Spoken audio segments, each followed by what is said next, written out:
ئیمپراتۆریەتی سێکس و خوێن لە ناودەشت و بیابان و کێوە فراوانەکانی ئاسیادا دەوڵەتێک بۆ ماوەی 500 ساڵ حکمی کرد.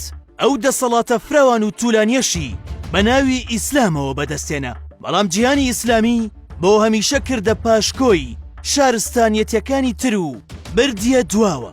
دەوڵەتی عوسمانی کە تەمەنی فەرمانڕەوایەتیەکەی 5 سەدە درێژەی کێشا، بەڵام وا دەردەکەوێت ناوچەکانی ژێردەسەڵاتەکەی 5 سەدەی تریان بوێت تا دەگەنەوە بە کاروانی پێشکەوتندا.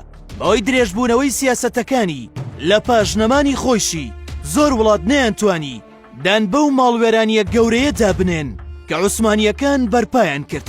بەڵام هەندێک وڵاتی وەک سعودیە و لوبنان لە پرۆگرامەکانی خوێندنیاندا سەردەمی عوسمانیەکانیان بە سەردەمی داگیرکاری و جەهل و خوێنڕێژی ناساندووە.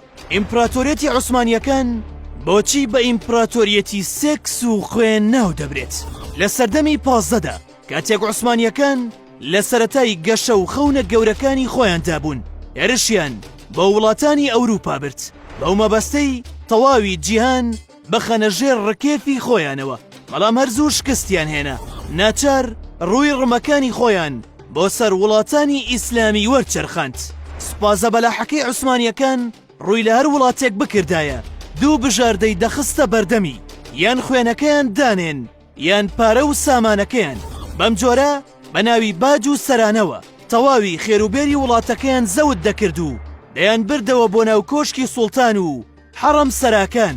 ئەو خێروبێرەش لە کەیف و سەفا و ڕابواردن لەگەڵ ئافرەتاندا خەرج دەکرا. هەر وڵاتێکیش بەرگری بکردایە دووچاری کوشتار و ئەتکردنی ژن و تەنانەت منداڵەکانی دەبوویەوە. بۆ نمونە لەبارەی داگیرکردنی میسرەوە دکتۆر جەمال غیتانی میسری باز لە داگیرکردنی میسر لەلایەن عوسمانیەکانەوە دەکات و دەڵێت ژیانی مرۆڤ هیچ نرخێکی نەبوو. سوپای ئینکیشاری عوسمانی هەر ساتێک هەر کەسێکیان بویستایە دەیان کوشت، هەر ئافرەتێکیان بویستایە دەیان برد و باشکرا لاقەیان دەکرد، تەنانەت ئەگەر لە نێو مزگەوتیشدا بووایە. سەبارەت بە ژیانی ناوکۆشکی سوڵتانەکانیش هیچ سنوورێک بۆ ڕابواردن و سێکس لەوێ بوونی نەبوو. هەزاران کەنیزەک و تەنانەت سەدان غیلمان لە ناو کۆشکەکاندا هەبوون. لە ڕێی یاسا و مەزەبی دەستکاری کراوەوە ڕێگە پێدانیان بۆ مسۆگەر کرابوو. بۆ نمونە تەریقەتێک لەو کاتەدا هەبووە بە ناوی تەریقەتی بەگداشی، بە هەندێک دەستکاریکردنەوە نێربازیان لە کۆشکەکاندا شەرعاندبوو. خاتومای دوو تورک خێزانی خدێوی میسر عەباس حیلمی دووەم لە بیرەوەریەکانیدا دەگێڕێتەوە و دەڵێت لە کۆشکی سوڵتانەکاندا دەستدرێژیکردن و لاقەکردنی کەنیزەکەکان بەبێ شەرم و بە ئاشکرا ئەنجام دەدرا. کەنیزەکەکان کە دووکیان دەبوون دەبوایە منداڵەکانیان لەبار ببەن. بۆ جیاکردنەوەی ژنانی سوڵتانیش لە کەنیزەکەکان دەبوایە کەنیزەکەکان عەبایەکی ڕەشیان بپۆشایە.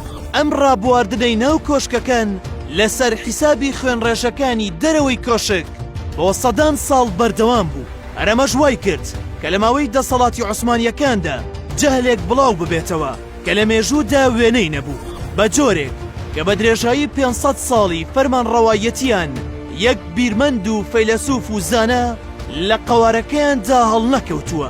بەمەرجێک جیهانی ئیسلامی بەر لە عوسمانیەکان لە ترۆپکی جیهانە زانستیەکەی خۆیدا بووە و دەیان زانای وەک ئیبن ڕوشد و ئیبن سینا و فەڕابی تێدا دەرکەوتن. هەرەمە ژوا دەکات بڵین جیهانی ئیسلامی 5 سەدەی تری پێویستە تا لەو جالە دەربچێت کە عوسمانیەکان بەرپایان کرد.